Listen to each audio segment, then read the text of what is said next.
जय हिंद साथियों। तो यहाँ पर हम आपके लिए paper code BCOS 186 personal selling and salesmanship यानी कि व्यक्तिगत विक्रय एवं विक्रय कला के कुछ महत्वपूर्ण इंपॉर्टेंट क्वेश्चंस लेकर आए हैं, जो हम लोग बहुत लैंग्वेज यानी कि हिंदी इंग्लिश दोनों लैंग्वेज में देखने वाले हैं। ये क्वेश्चंस आपके एग्जाम के लिए इंपॉर्टेंट है, क्योंकि समय का अभाव था इसलिए हम क्लासेस की ज्यादा नहीं ला सके। तो इसलिए आप लोग जो है इस क्लास को जरूर एंड तक देखिएगा। आप लोगों का थोड़ी देर में एग्जाम होने वाला है, 2-3 घंटे बाद, 4 घंटे बाद। तो आप लोग इस क्लास को जरूर देख लीजिएगा एग्जाम से पहले, तो आपको क्वेश्चंस अच्छे से समझ में आ जाएंगे। ठीक है। अगर आप लोग इस सब्जेक्ट के गेस्ट पेपर को परचेज करना चाहते हैं, जिसमें हमने पूरे जो है बुक को कवर कर दिया है, उससे आप लोग जो है पूरा अपना प्रिपरेशन कर सकते हैं। जब तक आपका एग्जाम होगा तब तक उससे आप लोग जो है फाइनल रिवीजन कर सकते हैं जो भी आपने पढ़ा हुआ है। तो सिंपली आपको गूगल पे जाना है shop.hindustanknowledge.com। जैसे आप इसको सर्च करेंगे तो आपके सामने कुछ प्रकार की हमारी वेबसाइट आ जाएगी। अब आपको क्या करना है, सिंपली आपको सर्च कोड पे जाना है और यहाँ पर टाइप करना है BCOS 186। जैसे आप इसको टाइप करेंगे तो हिंदी इंग्लिश दोनों में आपको गेस्ट पेपर मिल जाएगा। सिंपली उस पर क्लिक करेंगे। क्लिक करने के बाद इसको आप लोग परचेज कर सकते हैं। अगर आप यहाँ पर नहीं कर पा रहे हैं तो आप इस नंबर पे व्हाट्सअप या फिर व्हाट्सअप आइकन पर क्लिक करके हमको व्हाट्सअप कर सकते हैं। अब चलते हैं क्वेश्चन की ओर। तो यहाँ पर हमारा पहला क्वेश्चन क्या कह रहा है, explain the financial and non-financial techniques available for motivating the salesman person with example। यानी कि सेल्स पर्सन के अभिप्रेरण के लिए उपलब्ध वित्तीय और गैर वित्तीय तकनीकों का उदाहरण सहित वर्णन कीजिए। यानी कोई भी जो सेल्समैन होता है उसको कौन सी चीजें मोटिवेट करती हैं, उसमें फाइनेंशियल और नॉन फाइनेंशियल कौन कौन से तरीके होते हैं जो सेल्स पर्सन को जो है मोटिवेट करते हैं आगे चीजों को बेचने के लिए। तो सबसे पहले देखेंगे इंग्लिश में, to keep salespeople enthusiastic, committed, and productive, organizations use both financial and non-financial motivational techniques.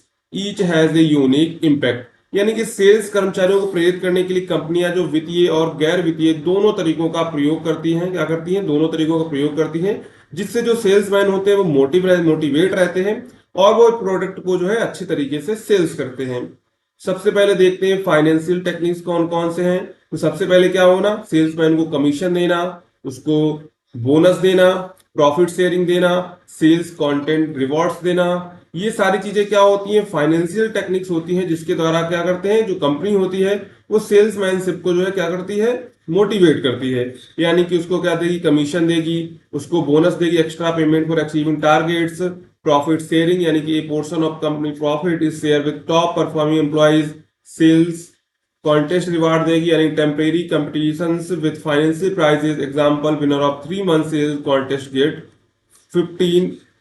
50,000 rupees. यानी कि किसी को कमीशन देगी या बोनस देगी कंपनी आपको, या फिर प्रॉफिट शेयरिंग देगी या सेल्स कॉन्टेस्ट रिवार्ड देगी। इससे क्या होगा, इससे जो सेल्समैनशिप होगा यानी कि जो सेल्समैन होगा वो क्या होगा, वो मोटिवेट होगा। क्या होगा, वो मोटिवेट होगा। ठीक है। अब हिंदी में देखना चाहे तो हिंदी वाले स्टूडेंट देख सकते हैं, कमीशन देना यानी विक्रय का 1% जो हिस्सा वेतन के रूप में दे सकते हैं, बोनस दे सकते हैं, मुनाफा बांटना और सेल्स प्रतियोगिता कराना यानी कि सीमित समय के अंदर जो है 3 महीने के अंदर किसने कितनी ज्यादा सेल की उसको क्या देना, 3 महीने में टॉप सेल्स पर जो है 50,000 रुपए का पुरस्कार देना। तो ये सब क्या है, ये सब जो है सेल्समैन को मोटिवेट करने की तकनीकें होती हैं। इसके बाद देखते हैं नॉन फाइनेंशियल टेक्निक्स।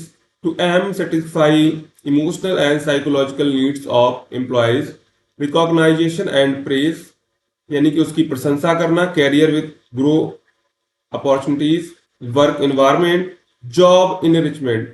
गैर तकनीकी में क्या क्या आते हैं, मान्यता और सराहना मिलना, कैरियर विकास यानी पदोन्नति की जो है लालच देना, कार्य वातावरण यानी कि सहयोगी माहौल होना चाहिए, यानी कि जो वर्क इन्वायरमेंट है वो अच्छा होना चाहिए, कार्य में विविधता यानी कि जो है नई जिम्मेदारी जो है देकर उसका उत्साह बढ़ाना। यानी कि जो सेल्समैनशिप है उसको अगर हमको बढ़ाना है तो उसके लिए हमको क्या करना पड़ेगा, या तो हम उसकी जो है मान्यता यानी कि उसको माने और उसकी प्रशंसा करें, कैरियर विकास यानी कि हम उसको पदोन्नति का लालच दे सकते हैं, कार्य वातावरण अच्छा बनाएंगे, और क्या है, और यहाँ पर काम में विविधता यानी कि उसको नए नए काम समय पर क्या देंगे, नए नए काम देंगे, नई नई जिम्मेदारियां देंगे। तो उससे क्या होगा, उससे उसका जो है उत्साह बढ़ेगा, तो क्या होगी, सेल्समैनशिप बढ़ेगी।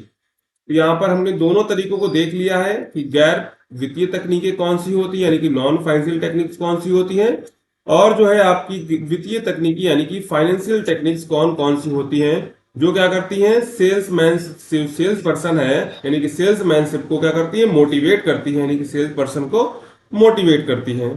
तो ये आपको समझ में आ गया होगा कि जो कौन कौन से तरीके हैं जिनके द्वारा जो है सेल्स पर्सन मोटिवेट होता है। फाइनेंशियल भी हमने बात कर ली और नॉन फाइनेंशियल भी हमने बात कर ली, ठीक है। तो इसको आप आंसर में अच्छे से लिख सकते हैं। अब चलते हैं, यहाँ पर हमारा दूसरा प्रश्न है। दूसरा प्रश्न क्या कह रहा है, what do you mean by sales force management, explain the process of sales force management with the help of examples. विक्रय बल प्रबंधन से आप क्या समझते हैं, विक्रय बल प्रबंधन प्रक्रिया की उदाहरण सहित व्याख्या कीजिए।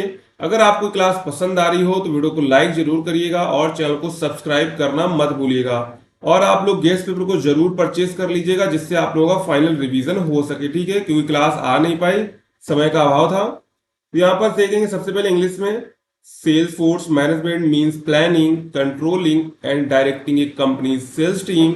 It involves hiring the right sales people, training them, setting goals, assign territories, motivating them, and evaluating their performance to increase sales and customer satisfaction। यानी कि सेल्स फोर्स मैनेजमेंट का काम क्या है, लोगों को कंट्रोल करना, प्लानिंग करना, एंड डायरेक्टिंग एक कंपनी सेल्स टीम में जो सेल्स टीम होती है उसकी कंपनी को उसको कंट्रोल करना, उसके लिए प्लानिंग करना।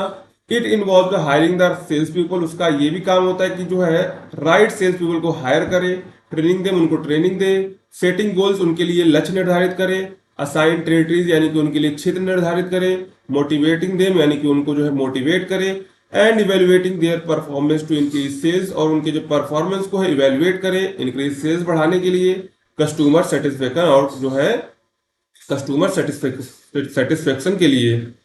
अब हिंदी में देख लेते हैं। तो विक्रय बल प्रबंधन का मतलब है कंपनी की विक्रय यानी कि सेल्स टीम की योजना बनाना, उसका नियंत्रण करना, मार्गदर्शन करना, इसमें सही विक्रय प्रतिनिधियों की भर्ती, उन्हें प्रशिक्षण देना, लक्ष्य तय करना, क्षेत्रों का आवंटन करना, उन्हें प्रेरित करना, उनका प्रदर्शन मूल्यांकन करना शामिल है ताकि बिक्री और जो है ग्राहक संतुष्टि में वृद्धि हो सके। अब यहाँ पर देखेंगे विक्रय बल प्रबंधन की प्रक्रिया यानी process of sales force management. तो सबसे पहले इसमें क्या होता है, रिक्रूटमेंट होता है यानी कि सिलेक्शन होता है, hiring skilled and motivate sales people. Example, a mobile company hired sales executive after interviews and test. एक मोबाइल कंपनी इंटरव्यू और टेस्ट के बाद जो है सेल्स एग्जीक्यूटिव्स को भर्ती करती है। उसके बाद है ट्रेनिंग एंड डेवलपमेंट यानी कि प्रशिक्षण और विकास दिया जाता है, उनका जो है प्रशिक्षण किया जाता है, उनको जो है उसकी नॉलेज दी जाती है, ठीक है। उदाहरण के लिए एक फार्मा कंपनी अपनी टीम को यह सिखाती है कि डॉक्टरों को दवाइयों की जानकारी जो है कैसे दें। उसके बाद सेटिंग सेल्स टारगेट यानी कि उनके लिए बिक्री लक्ष्य तय करना, defining how much each sales person should sell यानी कितने सेल्स पर्सन को कितनी चीजें सेल करनी है।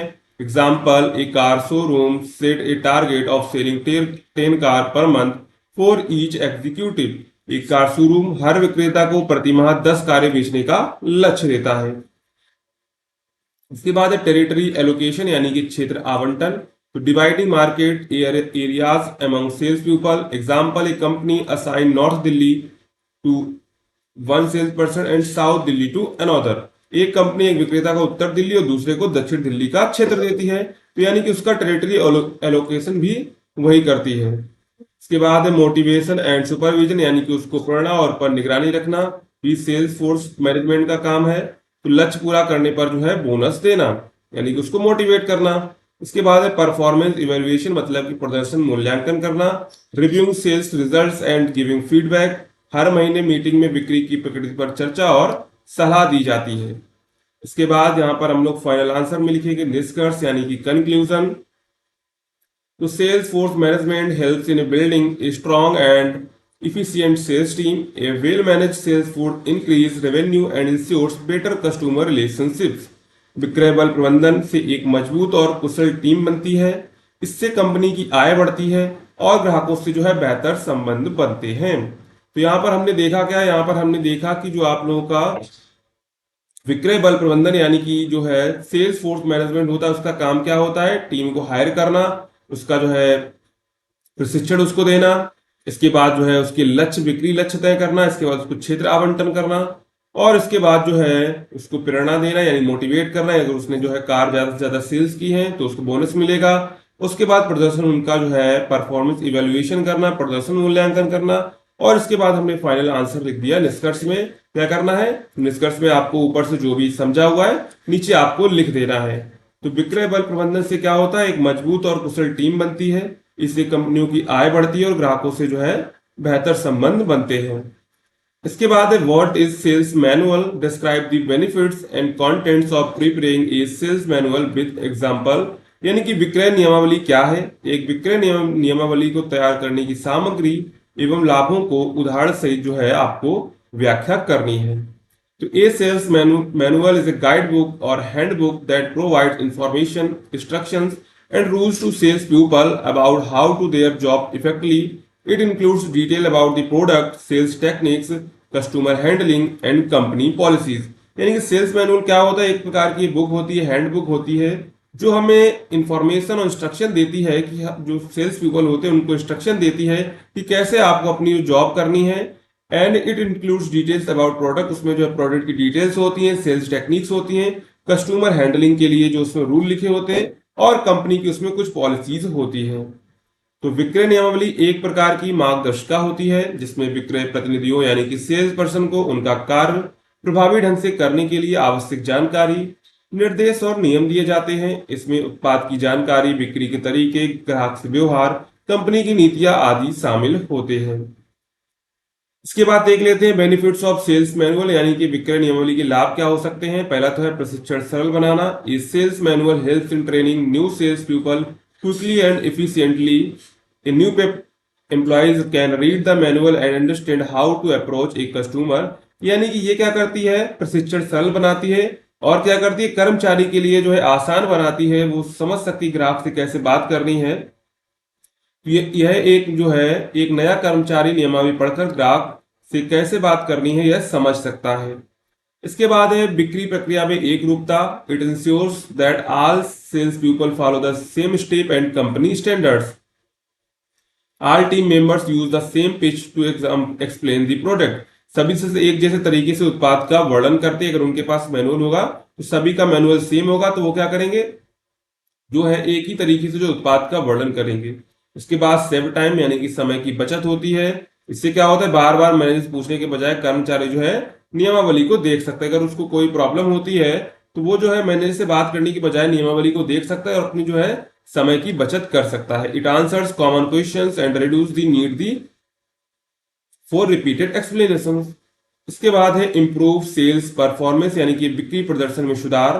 तो जो प्रतिनिधि नियमावली से उत्पाद की सारी जानकारी जानता है वह ग्राहक की शंकाएं जल्दी दूर कर सकता है। इससे क्या होगा, प्रोडक्ट ज्यादा सेल होगा, इंप्रूव सेल परफॉर्मेंस। इसके बाद है कंटेंट ऑफ सेल्स मैनुअल यानी कि विक्रय नियमावली की सामग्री क्या होती है, उसमें कंपनी की जानकारी होती है, प्रोडक्ट डिटेल होती है, सेल्स प्रोसेस होता है, ठीक है। इसके बाद कस्टमर हैंडलिंग टेक्निक्स होती हैं, उसमें सेल्स स्क्रिप्ट होती है यानी कि बातचीत के उदाहरण होते हैं। ये सारी चीजें जो है सेल्स मैनुअल में होती हैं। इसके बाद कंपनी की उसमें पॉलिसीज होती हैं। तो ये क्या होती है, ये सारी चीजें जो है विक्रय नियमावली की सामग्री यानी कि इसमें सेल्स मैनुअल में ये सारी चीजें दी जाती हैं। इसके बाद हम लोग कंक्लूजन फाइनल निष्कर्ष लिख देंगे। तो sales manual is a useful tool that guide sales people, improve performance and brings uniformly to the sales process. निष्कर्ष लिखेंगे तो विक्रय नियमावली एक उपयोगी साधन है जो विक्रय प्रतिनिधियों का मार्गदर्शन देती है, उनके प्रदर्शन को बेहतर बनाती है और बिक्री प्रक्रिया में जो है समानता लाती है। तो यहाँ पर टोटल हमने 3 क्वेश्चंस को डिस्कस किया है जो आपके प्रीवियस ईयर आए हुए थे। क्योंकि अब समय आपके पास बहुत कम रह गया तो आप लोग जो है फाइनल रिवीजन कर लीजिए और अच्छे से अपना पेपर दीजिए जाके।